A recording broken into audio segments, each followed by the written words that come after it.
नमस्कार, मेरा नाम साहिल कैरो है और आज की इस वीडियो में हम जिस विषय पर चर्चा करेंगे वो होगा कि उत्तर प्रदेश जीआईसी हिंदी के शिक्षक पद की भर्ती के लिए कैसे तैयारी करें।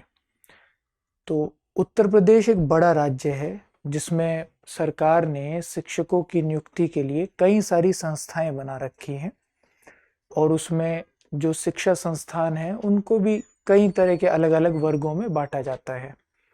तो उत्तर प्रदेश में ऐसे शिक्षा संस्थान जिनमें विद्यार्थियों को 11वीं और 12वीं की पढ़ाई करवाई जाती है और जो सरकार द्वारा संचालित है उन्हें गवर्नमेंट इंटर कॉलेज कहते हैं। तो गवर्नमेंट इंटर कॉलेज में जो भी इन 11वीं और 12वीं के शिक्षकों मतलब 11वीं और 12वीं के विद्यार्थियों को पढ़ाने के लिए जो भी शिक्षक चाहिए होते हैं उनकी नियुक्ति यूपी जीआईसी की परीक्षा के तहत करवाई जाती है। तो आज हम इसी यूपी जीआईसी की जो परीक्षा है उसके बारे में बातचीत करेंगे, उसकी रणनीति क्या होनी चाहिए, कैसे उसकी तैयारी करनी चाहिए, इन तमाम चीज़ों पर बात करेंगे। लेकिन उससे पहले हल्का सा हम उसके प्रारूप को समझेंगे कि यूपी जीआईसी का प्रारूप क्या है, पेपर पैटर्न किस तरह का है, और फिर हम ये बात करेंगे उसका पाठ्यक्रम कैसा है, चयन प्रक्रिया क्या है और कैसे हम उसकी तैयारी करें। तो यूपी जीआईसी यानी Uttar Pradesh government inter college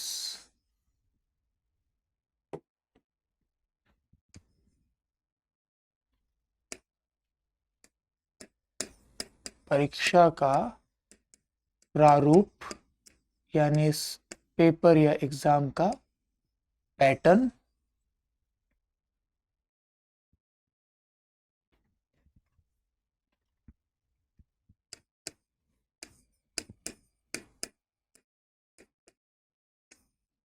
पाठ्यक्रम और रणनीति यानी स्ट्रेटजी क्या रहेगी पढ़ने के लिए, किन किन पुस्तकों या किन किन नोट्स या सामग्री का प्रयोग करना चाहिए, उन तमाम चीज़ों पर भी बात करेंगे।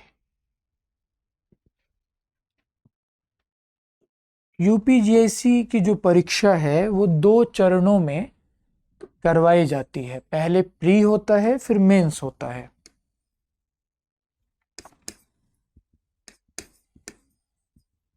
प्री या जिसको प्रथम परीक्षा हम कह सकते हैं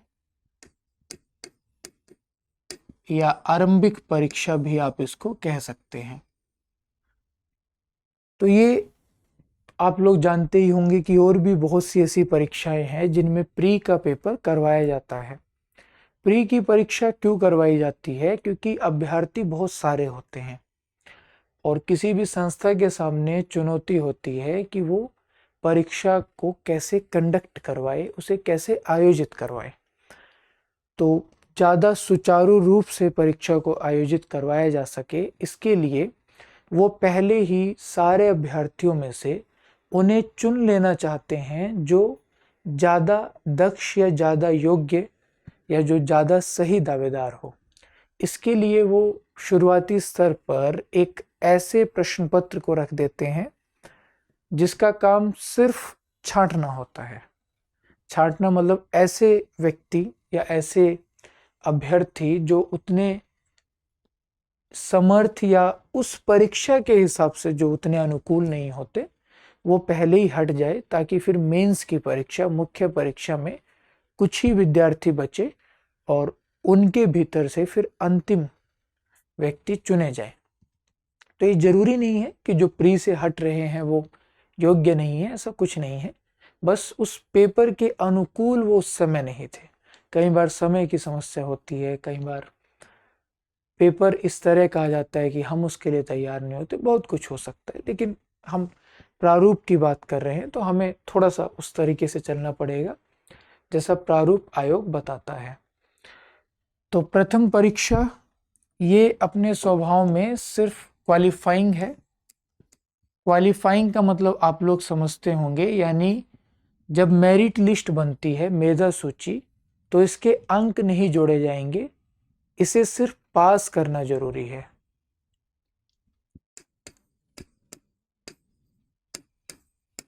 केवल उत्तीर्ण होना जरूरी, यानी केवल इसे क्वालिफाइंग करना जरूरी है। ठीक है जी, तो अपने स्वभाव में क्वालिफाइंग पेपर है, यानी इसके अंक जब मेरिट लिस्ट तैयार होगी जिसके आधार पर चयन होता है उसमें नहीं जोड़े जाते। ये एमसीक्यू पैटर्न की परीक्षा होती है। एमसीक्यू यानी बहुविकल्पी प्रश्न जिन्हें कहते हैं, या वस्तुनिष्ठ प्रश्न भी इन्हें कहते हैं। ये किस तरह के प्रश्न होते हैं, यानी एक प्रश्न होगा, उसके उत्तर के रूप में 4 विकल्प दिए हुए होंगे, उन्हीं 4 में से किसी एक विकल्प को आपको चुनना होगा और वो सही होगा। तो ऐसे प्रश्नों को एमसीक्यू कहते हैं, मल्टीपल चॉइस क्वेश्चंस या बहुविकल्पी प्रश्न। बहु यानी एक से ज्यादा विकल्प वाले प्रश्न, यानी जिसके उत्तर के रूप में एक से ज्यादा विकल्प दिए हुए होते हैं, उन्हीं में से एक सही उत्तर होता है। ठीक है, जिसमें आपको लिखना नहीं होगा। कुल प्रश्नों की संख्या 120 होगी, 120 प्रश्न। इन 120 में से जो 80 प्रश्न होंगे वो आपके विषय से संबंधित होंगे, और जो 40 प्रश्न होंगे वो सामान्य प्रश्न होंगे। सामान्य यानी जो सामान्य अध्ययन से संबंधित होंगे, जनरल नॉलेज से संबंधित होंगे, जनरल स्टडीज ज्यादा सही शब्द है, उससे संबंधित होते हैं। इसका भी पाठ्यक्रम संस्था ने, उत्तर प्रदेश सरकार ने बताया है, उस पर भी हम अभी बात करेंगे। एक प्रश्न जो होता है वो 2.5 अंकों का होता है, यानी 120 प्रश्न हैं और हर एक प्रश्न 2.5 अंकों का है, यानी कुल मिलाकर ये 300 अंकों का प्रश्न पत्र है, जिसकी अवधि, यानी जिसको करने के लिए आपको 2 घंटे का समय दिया जाता है, यानी 2 घंटे में आपको ये प्रश्न पत्र करना होगा।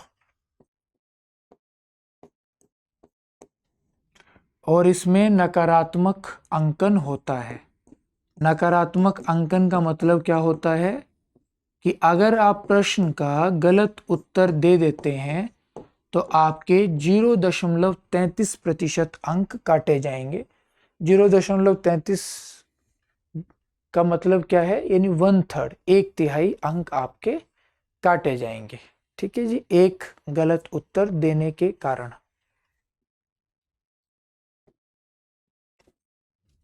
तो ये तो हो गई प्रथम परीक्षा। ठीक, 80 प्रश्न जो आपके विषय से संबंधित आएंगे, उनका पाठ्यक्रम, उनका सिलेबस वही होता है जो आपके विषय की मुख्य परीक्षा का पाठ्यक्रम होगा। जो 40 प्रश्न सामान्य अध्ययन से आएंगे, उनका पाठ्यक्रम अलग से बताया गया है, और उनका पाठ्यक्रम इस प्रकार है। ये ऑफिशियल नोटिफिकेशन, यानी जो आधिकारिक अधिसूचना जारी की गई थी, ये उसी की तस्वीर है। हो सकता है आपको आपके फ़ोन की या लैपटॉप की, जिस भी जगह पर आप देख रहे होंगे, उसकी स्क्रीन पर ये साफ ना दिखाई दे, लेकिन मैं इसको एक बार पढ़ दूंगा तो साफ सुनाई तो दे ही जाएगा, ना भी दिखे तो भी। प्रारंभिक परीक्षा में सामान्य अध्ययन और वैकल्पिक विषय का एक प्रश्न पत्र होगा जो वस्तुनिष्ठ व बहुविकल्पी प्रकार का होगा। इसमें प्रश्नों की संख्या 120, जिसमें वैकल्पिक विषय के 80 प्रश्न और सामान्य अध्ययन के 40 प्रश्न होंगे, जो कुल 300 अंकों का तथा समय 2 घंटों का होगा। ठीक है जी, इसका पाठ्यक्रम क्या है सामान्य अध्ययन का? सामान्य विज्ञान, भारत का इतिहास, भारतीय राष्ट्रीय आंदोलन, भारतीय राजतंत्र, अर्थव्यवस्था एवं संस्कृति, भारतीय कृषि वाणिज्य एवं व्यापार, विश्व भूगोल तथा भारत का भूगोल एवं प्राकृतिक संसाधन, अधुनातन राष्ट्रीय एवं अंतर्राष्ट्रीय महत्वपूर्ण घटनाक्रम, जिसको आप लोग करंट अफेयर्स कहते हैं ना। सामान्य बौद्धिक एवं तार्किक क्षमता, जिसे हम जनरल एप्टीट्यूड और रीजनिंग कहते हैं। उत्तर प्रदेश की शिक्षा, संस्कृति, कृषि, उद्योग, व्यापार एवं रहन सहन और सामाजिक प्रथाओं के संबंध में विशिष्ट जानकारी। प्रारंभिक गणित, जो कि 8वीं स्तर तक का होगा, यानी 8वीं कक्षा तक का, उसमें अंक गणित, बीज गणित और रेखा गणित। पारिस्थितिकी यानी इकोसिस्टम और पर्यावरण यानी एनवायरमेंट। ठीक है जी, पारिस्थितिकी वैसे इकोलॉजी भी आप इसको कह सकते हैं, और पर्यावरण यानी एनवायरमेंट। तो ये 11 बिंदु है सामान्य अध्ययन के पाठ्यक्रम में, जिनसे 40 प्रश्न पूछे जाएंगे। और वैकल्पिक विषय यानी जो आपका अपना विषय होगा, जो कि इस वीडियो को देखने वाले लोगों का हिंदी विषय है, उनके लिए बताया गया है वैकल्पिक विषयों का पाठ्यक्रम मुख्य परीक्षा की भांति होगा। ठीक है जी, तो ये तो हुई प्री की या प्रारंभिक परीक्षा की बात। मैंने प्रथम परीक्षा लिख दिया, आप चाहें तो प्रारंभिक परीक्षा भी लिख सकते हैं, क्योंकि प्रीलिमिनरी एग्जामिनेशन कहते हैं ना, तो वो आप लोगों के समझने की सुविधा के हिसाब से प्रथम परीक्षा लिखा है। जो लोग बहुत मीन मेख वाले हों, वो लोग प्रारंभिक परीक्षा लिख सकते हैं। फिर होगा मेंस या मुख्य परीक्षा।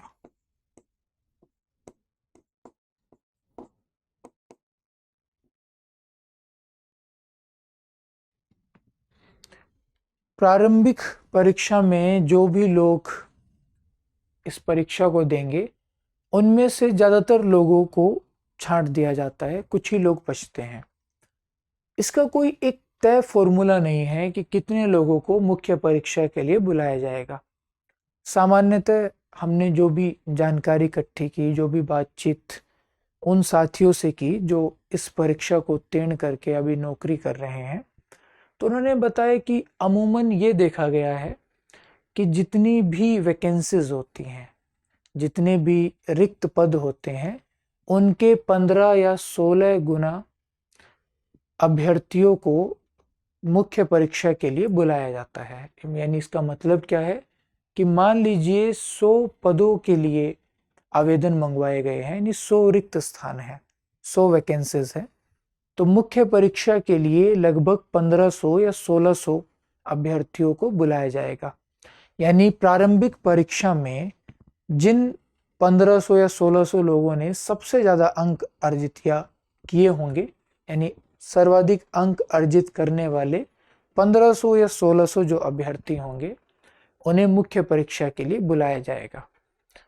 जो प्रारंभिक परीक्षा थी वो बहुविकल्पी प्रारूप की परीक्षा थी, उसमें वस्तुनिष्ठ प्रश्न पूछे जाते हैं। जो मुख्य परीक्षा है उसमें वस्तुनिष्ठ प्रश्न नहीं पूछे जाते, उसमें बहुविकल्पी प्रश्नों की बजाय डिस्क्रिप्टिव प्रश्न यानी विवरणात्मक प्रश्न पूछे जाते हैं।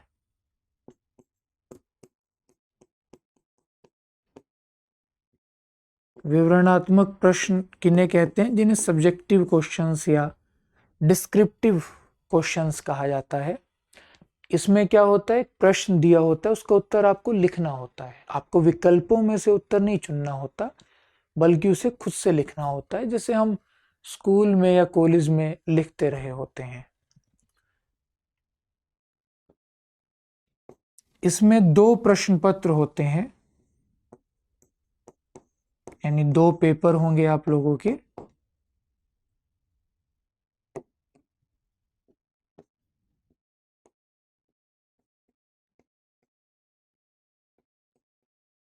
प्रश्न पत्र 1 और प्रश्न पत्र 2। जो प्रश्न पत्र 1 होगा उसमें 2 घंटे का समय या 2 घंटों का समय आप लोगों को दिया जाएगा, यानी 2 घंटे में आपको अपना प्रश्न पत्र पूरा करना होगा। ये प्रश्न पत्र हिंदी के विद्यार्थियों के लिए सामान्य हिंदी और निबंध का होगा।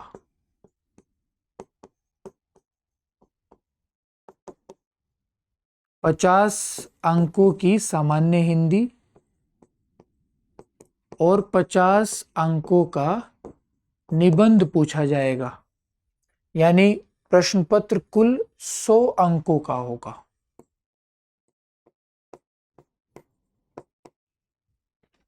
ठीक है जी। सामान्य हिंदी में उपसर्ग, समास, संधि, प्रत्यय, तमाम चीजें आएंगी, संक्षेपण वगैरह। पाठ्यक्रम की बात अभी करेंगे।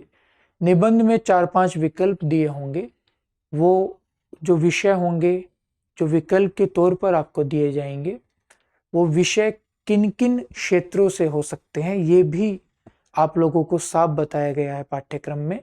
उनमें से किसी एक पर आपको निबंध लिखना होगा जो 50 अंकों का होगा, बहुत बड़ा निबंध लिखना होगा। प्रश्न पत्र 2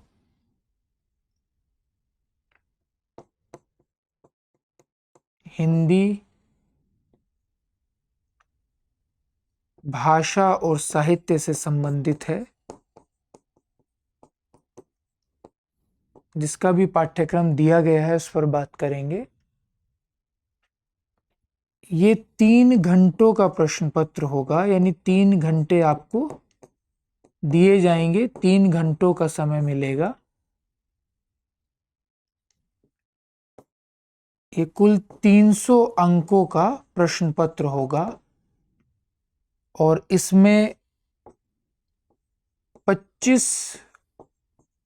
अंकों के 5 प्रश्न पूछे जाएंगे, 15 अंकों के भी 5 प्रश्न पूछे जाएंगे और 10 अंकों के 10 प्रश्न पूछे जाएंगे।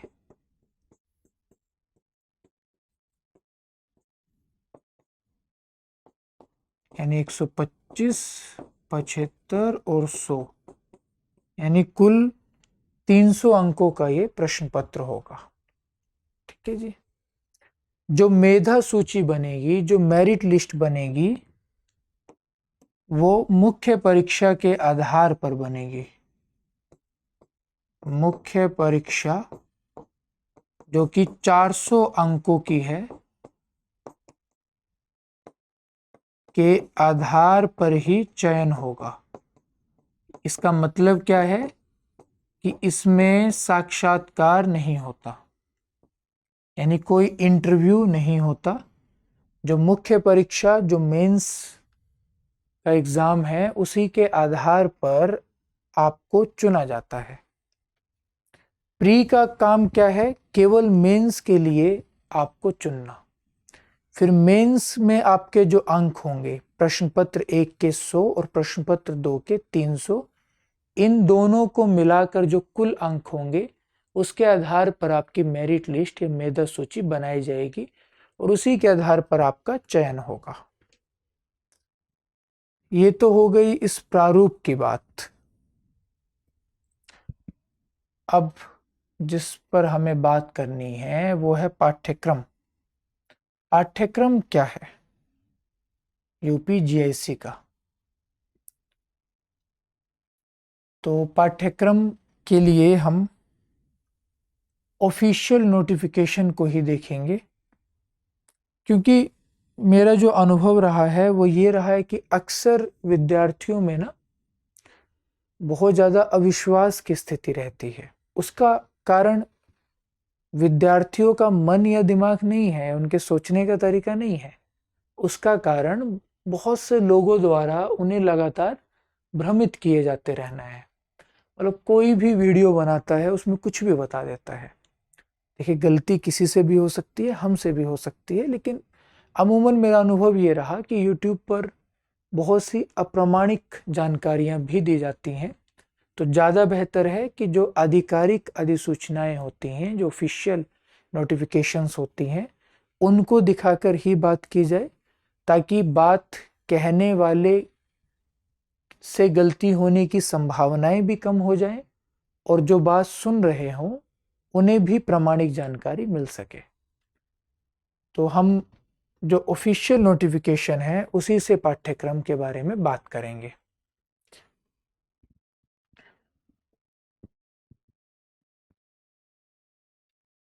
जो प्रश्न पत्र 1 है सामान्य हिंदी और निबंध का, उसमें 50 अंकों का निबंध आएगा और ये निबंध के लिए 6 अलग अलग विषय क्षेत्र इन लोगों ने बता दिए हैं जिनसे संबंधित निबंध ही ये पूछेंगे।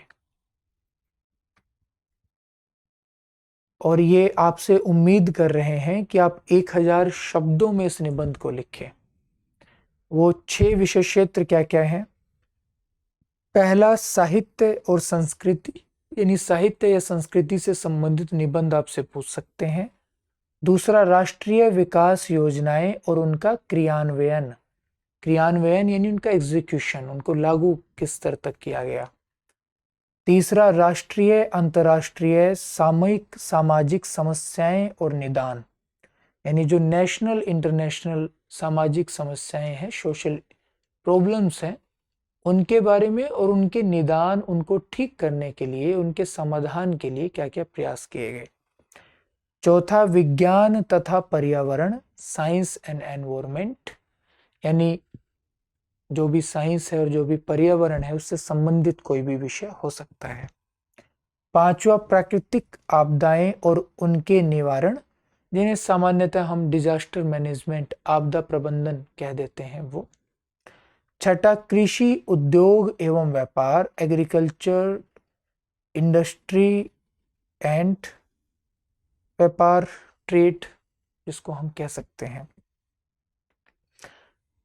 तो कृषि के बारे में, उद्योग के बारे में, व्यापार के क्षेत्र में क्या क्या हो रहा है ये। तो इन 6 विषय क्षेत्रों से आप लोगों से निबंध पूछा जा सकता है।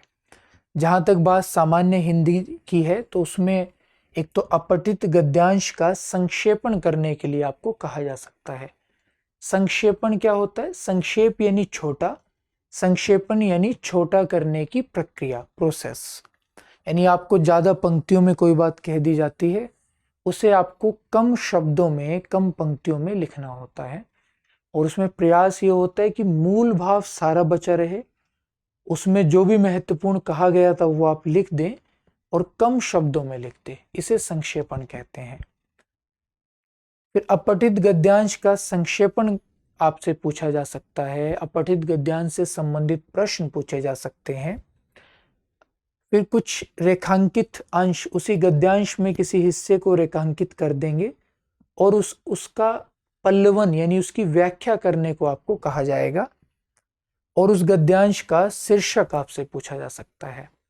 यानी इन्होंने 3 अलग अलग चीजों को मिला दिया, अपठित गद्यांश, संक्षेपण और पल्लवन। पल्लवन क्या होता है? पल्लवित करना, विकसित करना, यानी कम शब्दों को व्याख्यायित करते हुए अधिक शब्दों में तब्दील करना। ठीक, तो वैसे व्याकरण में ये 3 अलग अलग चीजें होती है। अपठित गद्यांश यानी एक आपको अनसीन पैसेज दिया जाता है, एक ऐसा गद्य का एक ऐसा अंश दिया जाता है जिसके बारे में संभावना होती है कि आपने पहले उसे ना पढ़ा हो। जरूरी नहीं कि आपने ना पढ़ो, कई बार आपका पढ़ा हुआ भी आ सकता है। सामान्यतः वो ऐसा देते हैं जो हमने नहीं पढ़ा होता है। फिर उससे संबंधित कुछ प्रश्नों के उत्तर हमें देने होते हैं उसको पढ़कर, उसे अपठित गद्यांश या कॉम्प्रिहेंशन कहते हैं। संक्षेपण और पल्लवन का मतलब होता है, संक्षेपण यानी ज्यादा को कम करना, पल्लवन कम को ज्यादा करना। तो जैसे 2 पंक्तियां दे देंगे, उसको व्याख्यायित करके लिखना है पल्लवन। 8-10 पंक्तियां दे देंगे, उसे 3-4 में बदलना है। जैसे 12-13 दे दी, उसे 4-5 में बदलना है। इसे संक्षेपण कहते हैं। तो इन्होंने इन तीनों को मिला दिया है। ठीक, आगे अनेकार्थी शब्द, यानी ऐसे शब्द जिनके अनेक अर्थ हो, एक से ज्यादा अर्थ हो। विलोम शब्द, यानी एक शब्द का उल्टा अर्थ वाला शब्द क्या होगा, जैसे रात का दिन, ठीक, अच्छे का बुरा।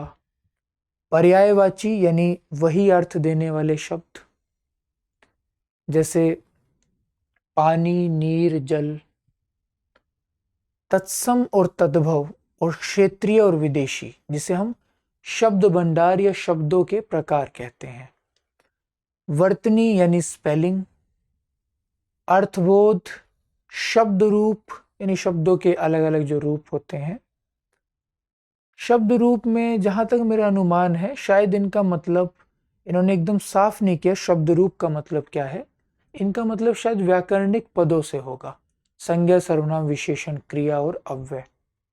फिर शब्द निर्माण की जो प्रयुक्तियां होती हैं, संधि और समास, उपसर्ग और प्रत्यय इसमें नहीं है, ठीक, केवल संधि और समास है। क्रियाएं, हिंदी वर्णमाला, विराम चिन्ह, शब्द रचना, वाक्य रचना, मुहावरे, लोकोक्तियां, उत्तर प्रदेश की मुख्य बोलियां और हिंदी भाषा के प्रयोग में होने वाली अशुद्धियां। यानी एक वाक्य दे देंगे जिसमें कुछ त्रुटि होगी तो आपको उसे शुद्ध करके लिखना होगा, इसे वाक्य शुद्धिकरण कहा जाता है। या कोई गलत वर्तनी दे देंगे जिसे शुद्ध करके आपको लिखना होगा। जैसे कोई भी शब्द दे देंगे, जैसे शब्द दे दिया आशीर्वाद, तो ये गलत है। शुद्ध क्या है, तो कहते हैं वर्तनी शुद्धिकरण, ठीक। तो ये तो हो गया प्रथम प्रश्न पत्र का पाठ्यक्रम। अब बात करते हैं हिंदी साहित्य के पाठ्यक्रम के बारे में कि हिंदी साहित्य का पाठ्यक्रम इन्होंने क्या दिया, हिंदी भाषा और साहित्य का पाठ्यक्रम। हिंदी साहित्य का इतिहास में साहित्य इतिहास, आदिकाल, भक्तिकाल, रीतिकाल, आधुनिक काल सब आ जाएंगे। फिर उसके बाद हिंदी साहित्य की गद्य विधाओं का उद्भव और विकास, निबंध, कहानी, आलोचना, अन्य गद्य विधाएं, नाटक, उपन्यास, इन सब का इतिहास क्या रहा। इसमें उन्होंने आगे बताया भी, निबंध, उपन्यास, कहानी, नाटक और आलोचना और गद्य की अन्य विधाएं, इन सब का आपको विकास पता होना चाहिए। यानी मोटे तौर पर जिसे हम कुल मिलाकर हिंदी साहित्य का इतिहास कह देते हैं। दूसरा, पत्रकारिता, जो प्रमुख पत्र पत्रिकाएं रही वो कब प्रकाशित हुई, उनके संपादक कौन कौन थे, इत्यादि चीजें। काव्यशास्त्र, उसमें भारतीय काव्यशास्त्र में केवल काव्य लक्षण और काव्य के भेद, यानी काव्य हेतु और काव्य प्रयोजन और काव्य हेतु आपको नहीं पढ़ने हैं पाठ्यक्रम के हिसाब से, केवल काव्य लक्षण और काव्य के भेद। फिर रस, छंद, अलंकार, यानी ये तीन काव्य के संप्रदाय आपको पढ़ने हैं, रस और अलंकार। अच्छा, रस, छंद और अलंकार तो पढ़ने ही है, उसके अलावा काव्य के संप्रदाय पढ़ने हैं जो कि 6 हैं, रस, अलंकार, रीति, वक्रोक्ति, ध्वनि और औचित्य, वो 6 के 6 पढ़ने हैं। काव्य युग, ये काव्य युग नहीं होगा, ये काव्य गुण होगा, काव्य गुण और काव्य दोष और शब्द शक्तियां, ये आपको पढ़ने हैं। फिर भाषा विज्ञान में हिंदी की उपभाषाएं, विभाषाएं, बोलियां, ध्वनि व्यवस्था और शब्द संपदा। तो शब्द संपदा तो जो आपको यहाँ पढ़नी होगी वो प्रथम प्रश्न पत्र में भी आपके काम आएगी। हिंदी की जो भाषाएं आदि पढ़नी होगी वो भी आपके प्रथम प्रश्न पत्र में भी काम आएंगी, ठीक। आगे हिंदी व्याकरण में संधि, समास, कारक, लिंग, वचन, काल, पर्यायवाची, विलोम, वर्तनी संबंधी अशुद्धि शोधन, यानी जो अशुद्धियां हैं उन्हें शोधित करना, ठीक करना। वाक्य संबंधी अशुद्धि शोधन, वाक्यांश के लिए एक शब्द, अनेकार्थी शब्द, समोच्चरित प्राय भिन्नार्थक शब्द, यानी समोच्चरित कैसे बना, सम उच्चरित, यानी जो सुनने में उच्चारण में जो एक जैसे लगते हों पर अलग अलग अर्थ देते हों ऐसे शब्द, जैसे अज और आज, कल और काल। विराम चिन्ह, मुहावरा और लोकोक्तियां, संज्ञा, सर्वनाम, क्रिया और विशेषण, उपसर्ग और प्रत्यय, यानी लगभग व्याकरण आपको पढ़ लेनी है। फिर संस्कृत के भी कुछ प्रश्न पूछे जा सकते हैं। साहित्य के प्रमुख रचनाकारों के नाम और उनकी प्रमुख कृतियां, ऐसे कौन कौन से रचनाकार हैं, कालिदास, भवभूति, भारवी, माघ, भास, बाण, श्रीहर्ष, दंडी, मम्मट, भरत मुनि, विश्वनाथ, राजशेखर और जयदेव।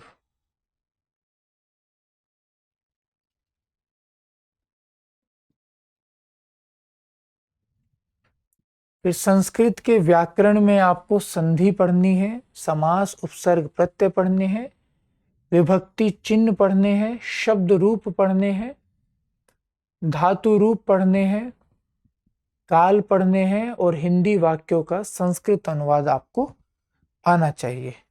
तो ये पाठ्यक्रम है यूपी जीआईसी का। ठीक है जी। अब बात करते हैं इसकी तैयारी कैसे करें, मतलब क्या इसकी रणनीति रहेगी, कैसे हम इसकी तैयारी कर सकते हैं, कौन कौन से ऐसे ग्रंथ है जिनकी मदद ले सकते हैं, क्या अध्ययन सामग्री होनी चाहिए। तो इस पाठ्यक्रम में हमें असल में पढ़ना क्या क्या है, पहले एक बार ये हम लिख लेते हैं। सबसे पहले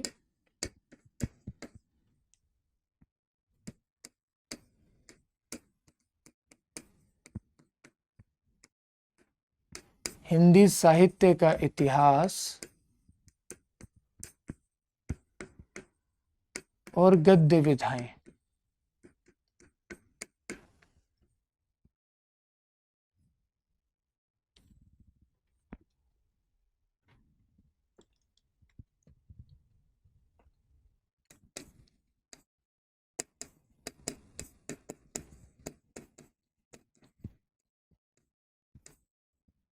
भाषा विज्ञान,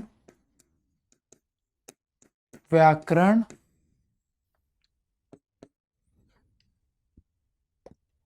इनके अलावा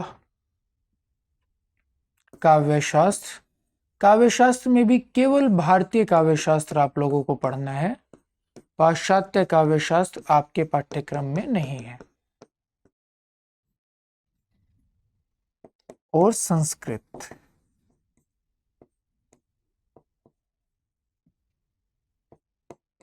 साहित्य और व्याकरण।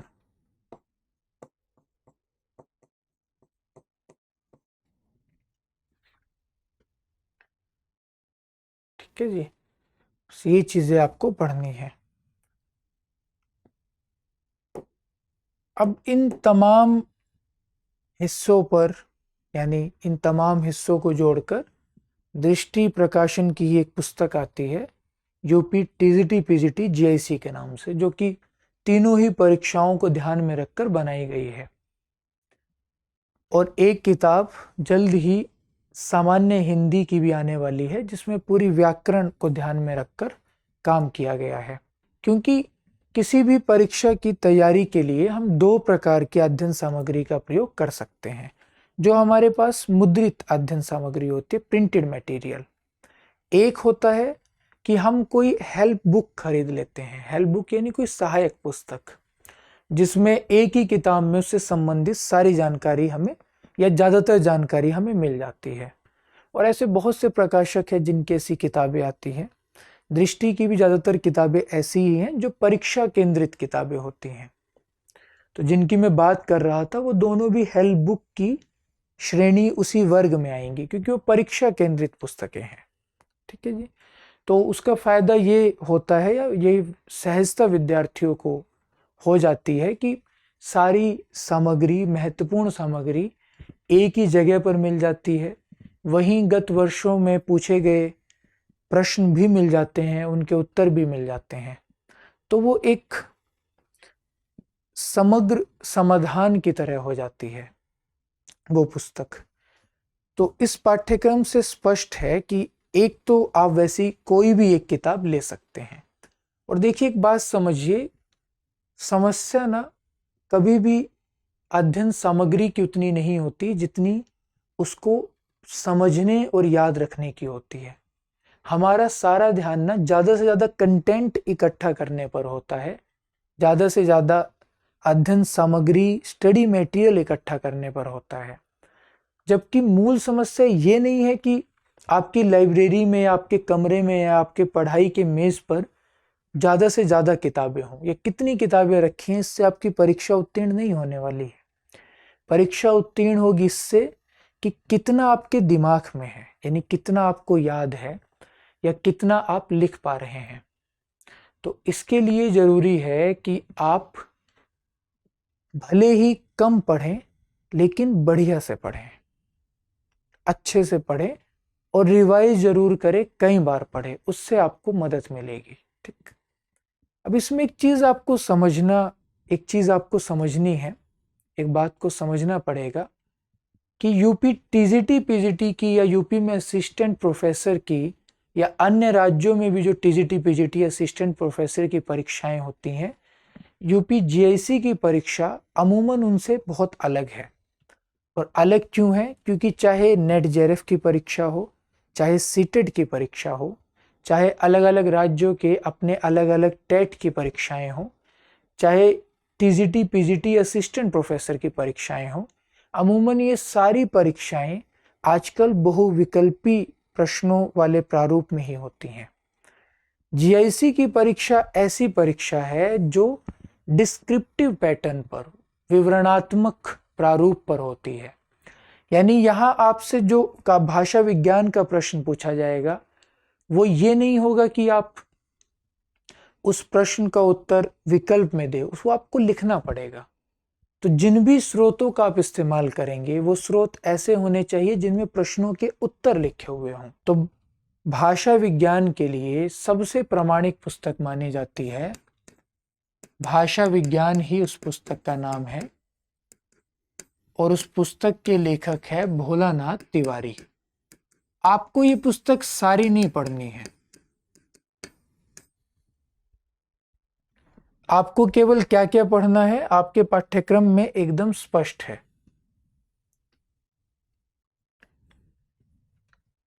भाषा विज्ञान में आपको केवल हिंदी की उपभाषाएं, विभाषाएं और बोलियां, हिंदी की ध्वनियां और हिंदी शब्द संपदा, केवल ये 3 चीजें पढ़नी है, ठीक। और ये जो तीनों चीजें हैं ना, ये तीनों आपको उधर ऑप्शनल के नोट्स में भी मिल जाएंगी, और अगर भोलानाथ तिवारी से आप पढ़ेंगे तो बमुश्किल ये 15 पृष्ठों में आ जाएंगी, ठीक। तो केवल इन 3 चीजों को आप पढ़ेंगे, हिंदी की उपभाषाएं, विभाषाएं और बोलियां, जिसे हम हिंदी का भौगोलिक विस्तार भी कह देते हैं। सो बहुत ज्यादा कुछ नहीं है। हिंदी की 5 उपभाषाएं हैं, पूर्वी हिंदी, पश्चिमी हिंदी, बिहारी हिंदी, राजस्थानी हिंदी और पहाड़ी हिंदी। उनके अंतर्गत मुख्यतः 18 बोलियां आती हैं। पश्चिमी हिंदी के अंतर्गत 6, पूर्वी हिंदी के अंतर्गत 3, अवधी बघेली छत्तीसगढ़ी, बिहारी हिंदी के अंतर्गत 3, भोजपुरी, मगही और मैथिली। पहाड़ी हिंदी के अंतर्गत कुछ लोग 2 रखते हैं, कुमाऊनी, गढ़वाली, कुछ उसके भी आगे ब्रांचेस, शाखाएं बना देते हैं, पश्चिमी पहाड़ी, मध्य पहाड़ी और पूर्वी पहाड़ी। और फिर मध्य पहाड़ी में रखते हैं कुमाऊनी और गढ़वाली को, पश्चिमी पहाड़ी में हिमाचल प्रदेश की बोलियों को, और पूर्वी पहाड़ी में नेपाली की जो गुरखाली है उसे, ठीक है जी।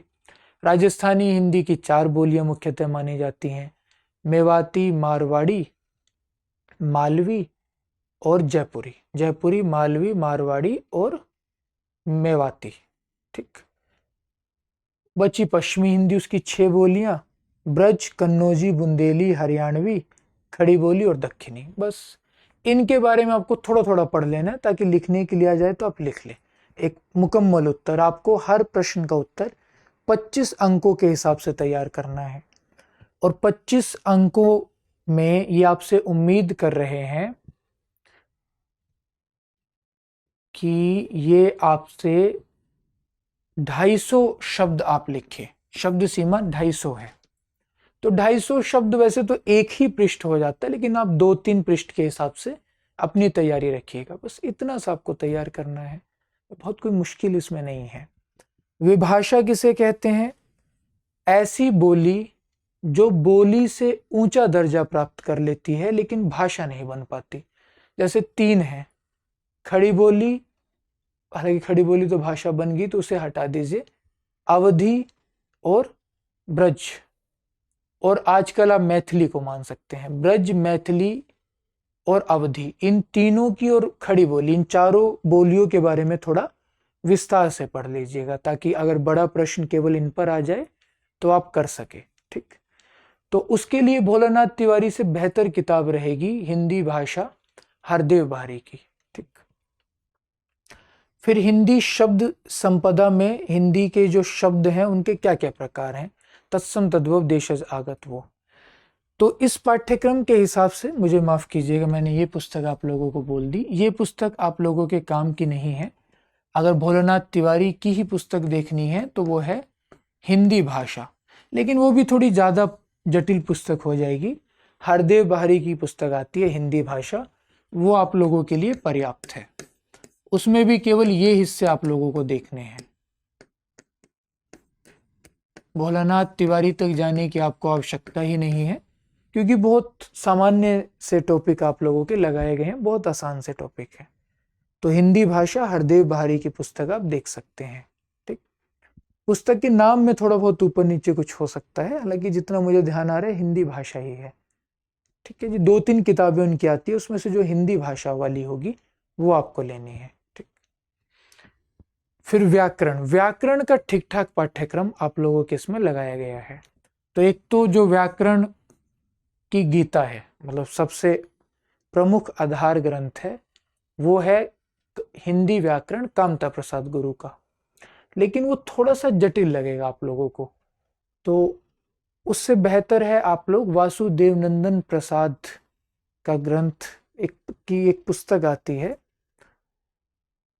व्यवहारिक सामान्य, मतलब व्याकरण के नाम से सामान्य हिंदी या ऐसा ही कुछ करके उसका नाम है। उनकी पुस्तक का नाम है हिंदी व्याकरण, आधुनिक हिंदी व्याकरण और रचना। लीजिए, ये एक प्रामाणिक पुस्तक मानी जाती है, आधुनिक हिंदी व्याकरण और रचना, वासुदेव नंदन प्रसाद।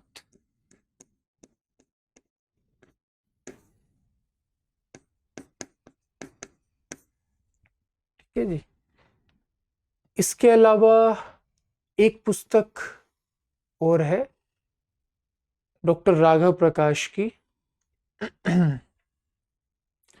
सामान्य हिंदी या व्यवहारिक हिंदी, ऐसा कुछ करके उसका नाम है, व्यवहारिक हिंदी है शायद, व्यवहारिक हिंदी या सामान्य हिंदी, राघव प्रकाश, उनकी की यही किताब है, डॉक्टर राघव प्रकाश, ये भी आप देख सकते हैं। ठीक, वैसे तो इससे काम आपका चल जाएगा। फिर आते हैं भारतीय काव्य शास्त्र पर। भारतीय काव्य शास्त्र में एक एक तो मोटी किताब आती है सत्यदेव चौधरी की, वो आपको नहीं देखनी है। उन्हीं की उस मोटी किताब का एक सुबोध संस्करण आता है, पतली जो कर दी उन्होंने और केवल महत्वपूर्ण जानकारी उसमें रह गई। उसका नाम है भारतीय काव्य शास्त्र सुबोध विवेचन। तो आप इस बात से मत घबराइएगा कि इतनी किताबें हमें बता दी, ये किताबें भले ही संख्या में ज्यादा लग रही हो, लेकिन 1, 2, 3 किताबों के केवल गिने चुने हिस्से आपको पढ़ने हैं, बहुत कम हिस्से। तो भारतीय काव्य शास्त्र सुबोध विवेचन,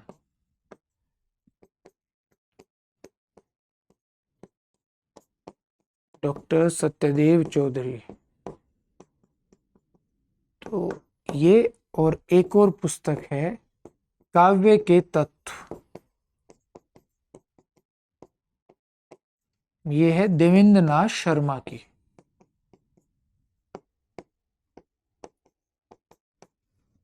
काव्य के तत्व से आपको क्या क्या पढ़ना है वो मैं बता देता हूं, और सत्यदेव चौधरी से क्या क्या पढ़ना है ये भी बता देता हूं। काव्य के तत्व से महज आपको पढ़ना है रस, छंद, अलंकार, काव्य गुण, काव्य दोष और शब्द शक्तियां। ये 6 टॉपिक आपको काव्य के तत्व नामक पुस्तक से पढ़ने हैं। बमुश्किल कितने पृष्ठ होंगे? मुझे लगता है कि ये 6 टॉपिक आपके 40 से 50 पृष्ठ में आ जाएंगे। पतली सी छोटी सी किताब है। रस, छंद, अलंकार, काव्य गुण, काव्य दोष और शब्द शक्तियां, ये 6 टॉपिक आप काव्य के तत्व से पढ़ेंगे। काव्य लक्षण, काव्य के भेद और काव्य के भेद भी आप काव्य के तत्व से ही पढ़ लीजिएगा। काव्य के भेद, रस, छंद, अलंकार, काव्य गुण, काव्य दोष, शब्द शक्तियां और काव्य लक्षण भी उसी से पढ़ लीजिएगा। ठीक, 7 काव्य लक्षण, काव्य के भेद, रस, छंद, अलंकार, काव्य गुण, काव्य दोष और शब्द शक्तियां, ये 8 टॉपिक आपको पढ़ने हैं देवेंद्र नाथ शर्मा की पुस्तक से। और काव्य संप्रदाय आपको पढ़ने पड़ेंगे सत्यदेव चौधरी की पुस्तक से। ठीक,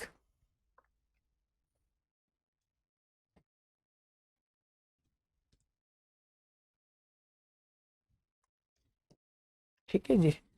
संस्कृत के लिए जो उत्तर प्रदेश जो यूपी बोर्ड है ना, उसमें जो संस्कृत की पाठ्य पुस्तकें हैं,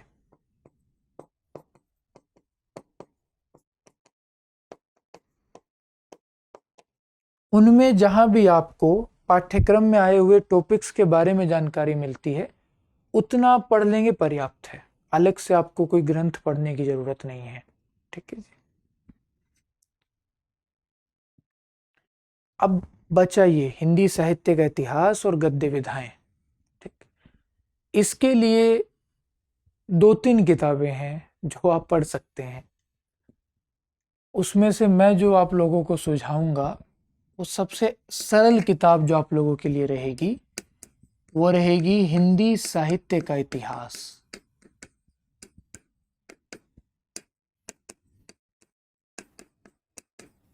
जिसके संपादक हैं डॉक्टर नगेंद्र और डॉक्टर हरदयाल।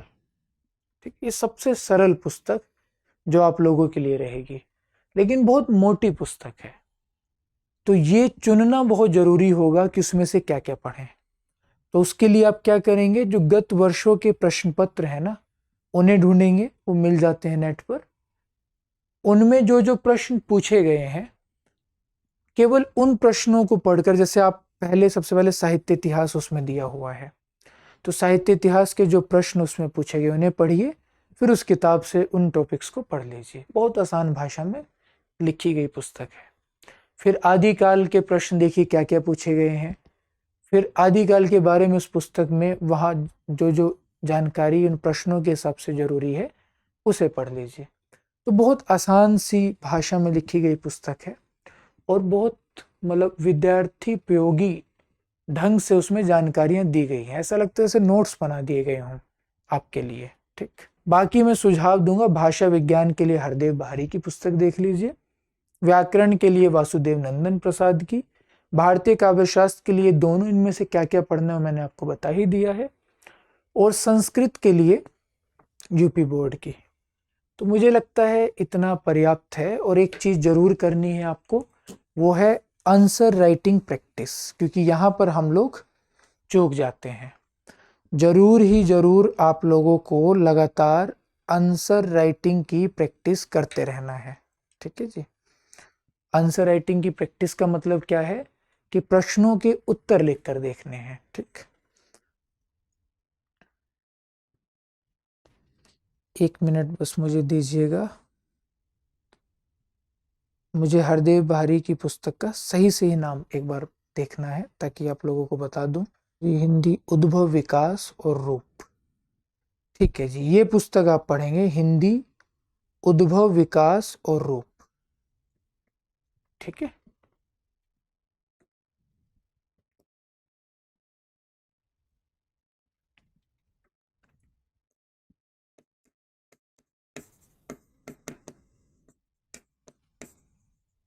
हिंदी उद्भव विकास और रूप। ठीक है जी। तो इतना पर्याप्त है, आंसर राइटिंग जरूरी है। और एक चीज ध्यान रखिएगा, अगर प्री पास नहीं होगा तो मेंस नहीं लिख पाएंगे।